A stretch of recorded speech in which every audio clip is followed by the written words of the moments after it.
This idea of design and what is design and where does it live.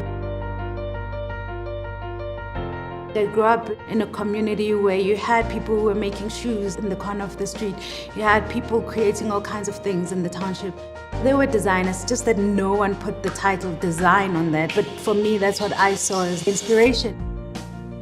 Working with a typical Ndebele graphics and then evolving it and making it into a modern design gives more credibility to the craft and also gets young people to want to learn. This is the wealth of the continent, and if we're not taking care of it, other people are going to do it. Another thing that gets me really excited is seeing young girls in the rural areas who often felt like, oh, we don't care about what our mothers or grandmothers are doing. Now, if they see that I want the most beautiful object in South Africa, they're like, oh wow, my mom made that.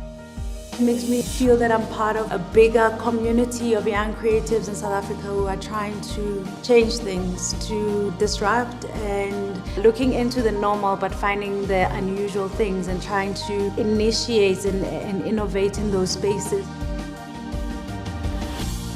So how I apply my entrepreneurship to my craft is just this idea of being a leader or like a visionary, you know, the dreamer, and then bringing in different people to come in and make this dream possible.